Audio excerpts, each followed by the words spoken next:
Bosera ni na banza nazana interview ya kosalisa yo lelo concernant sujet na biso kindoki okimaki studio passer makama kindoki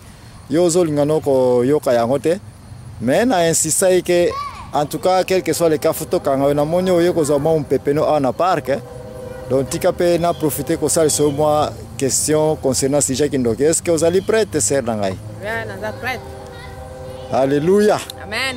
Bon, question nga liboso ezali toza koloba makambo sujet etali kindoki na banza olandaki yango quand même. Na ligne pe na yeba est-ce que na Bible ozana recollection ya place nini balobela quand même likambo etali ke yo ko yiko mona te o ezali kindoki. Ya na Bible makama kindoki ezali balobela ngo mingi. D'ailleurs Jésus Christ kuti yemoko babenga endoki. Donc Jésus Christ babenga endoki pona nini? Alobaki ni batu balia nzoto na ye balia makila bamela makila na ye. Koma mutu okene koloba balia nzoto na bamela makila na yo ni koloba sandoki. Yeah, yango donc Jésus Christ bakanga endoki. Donc eza na Bible. Donc eza wana eza bongo. Donc ngo bakata na système sonde balobaki o alia ki musuni ya batu. Musuni ya mutu. Donc makamango ye mutu ale donc eza normal po eza na Bible. Parce que Jésus est mort, il y a un souni nanga. De yo monyango donc eza pay par ya. Ya ba apôtre ba mona ki ondenge ni mutu aso ibisa biso to lia nzoto na yeto mela makila na ye nikoloba asandoki. Azo comme ça donc to lia ba nzoto na yeto poto koma bandoki. Pe biso po mutu soko ozolia déjà nzoto mutu o mela makila mutu seke osandoki. Oyoka tena ko mela makila na yo Donc donc on solingo konsa comme pare à preuve ya kindoki. Yango wana. Bon tozaka na Bible yebisa biso sur place ni suyo yebiete oyi communauté sujet oyo mystique e ko lakisa ke exact za kindoki. Na Bible toujours Jean-Baptiste pe bakanga babenga ka endoki. Pona nini ndenge nini mutu mobimba sako liate azako vivre kanda ma miel. Mutu ndenge nini yo mutu penza ya bomoi ozo vivre kaka na ko liate comme la teka kolia ba miela pamba et puis tokoza na vindengeni yango babenga kaya azandoki. Donc toujours na Bible donc exemple na ngano se utaka na Bible avant to kota na mukili donc Jean-Baptiste pe babenga endoki n'est-ce pas? Et puis na banza pe batu bazako mona mystique bazako tu na Jésus quand est-ce que mwana nzambe akoya parce que bazako za na nani Elia oui et puis Elia bon. Et puis tant que Elias a déjà qui est Jean-Baptiste Azako le blamona mystique n'est-ce pas? Yango bato Azako mona que peut-être Eli wana ezaki Jean-Baptiste. Oui qui est Eli e banakate. Voilà. E banakate donc yango donc bato Azako mona neti peut-être Jésus Azako le Jean-Baptiste mutayaka comme Eli. Yango Jean-Baptiste bakunda ye babeta bakataka ye mutu baye kokunda ye po Eli amona na nzoto na mona na iseke kendate. Ouais. Yeah, parce que na place on a roika ko yebisete même batu na ya mokili kutute mais Jésus Christ est mort loba ete na batu nyonso ba botami na musuni na papa na mama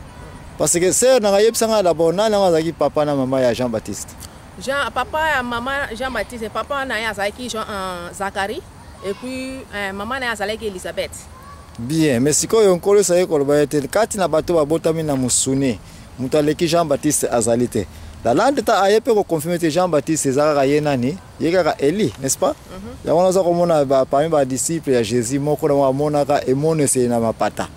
Abi na moni Eli na moni su Moïse et puis na moni na yo Jésus donc tout ça là trois croix aya binene pona trois monuments pona bino misato n'est-ce pas? Oui. Donc wana pe yo za ko confirmer na Bible ka Jean-Baptiste César mystique n'est-ce pas? Eza mystique mais sikoyo ngai logo moko na comprendre ka tendenge Jésus alobaki Jean-Baptiste azaki mutu mosusu. Mais pour nani soki balobi ke Jean-Baptiste azaki mutu mosusu pour nani Jean-Baptiste abotamaki loko ya kobotama normal ya Elisabeth na Zacharie oya Jésus na zo comprendre po ye ezaki molimo sezema molimo santo osomona mais oya Zacharie ya Jean-Baptiste en tout cas c'est un peu compliqué po ye ayaki na ndenga normal Elisabeth na papa Zacharie basangana ke bi baye kobota ye. Mais moi ni ka ke Eli wana mtazongi. Eli wana zongi. Bien, wana totika wana ba pasteur, ba prophète, ba apôtre ba meka ko komela biso ba répondre biso. Menga elo moka na koyeba ete peut-être nzambe ta enlevaka Eli mutno se fa kunda quand même n'est-ce pas? Alors po ya kozonga na mabele ye moko nzamba ba koma a conserver ke na lia ki na ya molimo santo po ete akwa kozongsa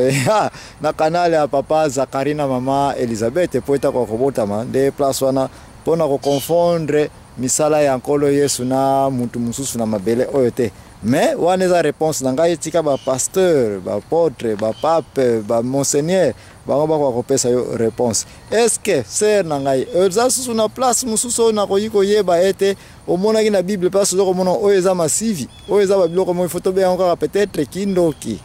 oya Balaam susu Balaam na ozomona eza toujours na bible Balaam ye azali kosola na mpunda na ye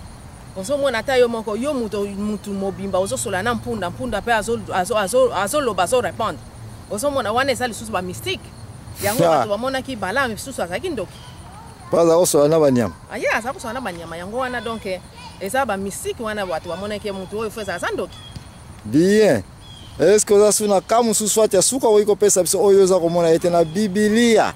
place oyo mpenza eza komona kaka mystique kaka oyo ekoki kobengamaki ndoki na tour na biso oyo to mpe na ntan ya kala masolo ya bible eza ebele frère nanga me oyo asuka na kokopesa oyo ya Gédéon ko Gédéon lisusu ntango bato oyo bazalaka koluka ye na makambo ya kotia ekeko na bango wana Gédéon ntango asambelaki na ntongo ntango bakende okuta ekeko na bango wana epui epanzani dragon na bango wana epanzanaki sikoyo bango bayokaki kanda mpo na nini Gédéon oyo asali likambo oyo azali ndoki ye moto asali makambo mabe fo tosala tu toyeba nani asali likambo oyo me sikoyo bato bayebisaki bango papa ya Gédéon alobaki nini soki bino bozali na banzambe ya solo mpo na nini boyebisaki dragon na nzambe na bino aprotege dragon na bino te donc nyonso wana so ezaki azalaki wapi ye moto aprotegeaka bino ye moto aprotegeaka bino mpo bino boloba nzambe na bino azalaka aveyaka neti nzambe na biso aveyaka si biso chaque lor ntango nyonso mais sikoyo ya bango susu fale aveyaka mpe mpona bango mpe acontrole motu nyonso mpo aya koderange ekeko na bango wana te nzambe na bango ya mfumululendo te me baya kodétruire yango mpo na nini ezalaki nango ya fake mais sikoyo bato baza komona ke soki bandoki bazali baprotegeaka biso est ce que ser nanga rapidement na place wana nano oyoka te ke biso nganga na biso na famille na biso toza na mfumu ngolo na biso toza na tata nani babia tata ndona mama ndona ye moto aprotegeaka biso epuis mama ndona yango mpe akufi ezalaka bongo mama ndona et puis ye moto azali koprotege bino ya famille azali koprotege famille ye nzambe na bino nzambe na bango sikoyo akufi sikoyo na ntango akufaka nayebi te soki mponga nayebi nzambe nanga akufa te nzambe nanga toujours na bomoi médiateur sauveur ya bana Israel ya bafilistin yango wana nde dagon me oyo ya bango nzambe omona oyeli nzambe akangelaka famille bapemi na soki mfumu fiongo soki kila mfiongo kila mfwenge wana donc oyo ya tonda na baprotection donc soki asimbi yango donc black te kotia kutu desordre te mpo eloko nyonso akoloba même si alobi bolia nie bango nyonso bakolia nie na famille ozomona na même place wana kaka ya Gédéon ser nanga naza mpe na question na koprofite kotuna yo est ce que nano oyoka te na société na biso na culture na biso na bonkulu na biso na kivillage na biso kuna na Afrique baza koloba ete tata mfumu XYZ ye moto azali prophète na biso ye moto abatelaka biso ye moto azali sauveur na biso baindo nano oyoka yango te asi nayoka yango okoyoka mutu kaka normal azokomibenga sa nzambe sikoyo na mitunaka ye mutu yango azobenga sa nzambe mokola kokufa bakoremplace mutu mosusu mpo asala role na yaki nzambe azala kosala to ndenge mais si ye mfuma bayindo te ye mfuma bayindo mais sikoyo azokomibenga ye aza nzambe sikoyo ye nzambe yango jour akokufa mais bato bazokontinue kovivre sikoyo nzambe yango azokomibenga nzambe mutu lokola ngai abotami na papa na mama ana mokili oyo comme ngai ndenge babotanga na bapara na ngai sikoyo nazokomi kobenga suna komi kobenga na za nzambe médiateur sauveur sikoyo de bawindo ya bamwindo ya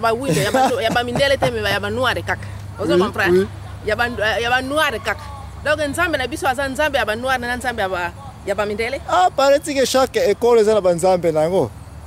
sikoyo ye aza koprotege bato mwindo mais sikoyo akufi parce que raison na yeli awa toza koyebaka mataliki ndoki mpo bana ya Samaria bafilistin bamoabite bamedianite bango nyonso bazala kokanisa ete dagon ye moto azali nzambe na bango ye moto akoprotege bango mais sikoyo bamystique ya kindoki ekosalema na butu ye moto amonaka bandoki parce bato bayebi ke bandoki bazali ki eti lelo na société moso toza koya bato balobaka ete bandoki bazali bandoki kutu bamosusu oyo ndoki na biso ya famille aliaka te mais aprotegeaka mais sikoyo awa tomoni yango ke akufi de place oyo ser nanga merci mingi na kaya Gédéon outi kopesa biso mpo bana oyo balobaki ete Gédéon moto aye kosambela awa po ete ekeko na biso protegeaka biso esala nini epanzani ekufi mais question ezalaki wana ndenge oluti koloba ye ekeko yango ye nzambe yango ye ndoki yango soki rema azali ndoki amonaka na butu estce mpona azalaki incapable ya kose protéger bien bayokango bien bato bafungola miso batika kolanda bato bazoya kotia bato na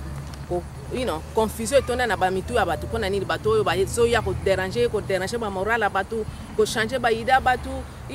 to vraiment nazosenga na nzambe akata bato nyonso wana akata bango maboko akata adonga asukisa bango mpo bazoya koderange vie ya bato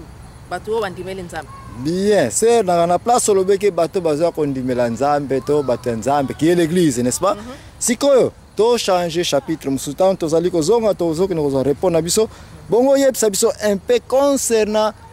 kindoki na église ya lelo oyo ezali koloba mela to ezali koma nayebi nanga te sere nani yango kopesa biso akende koningisa biso na balaka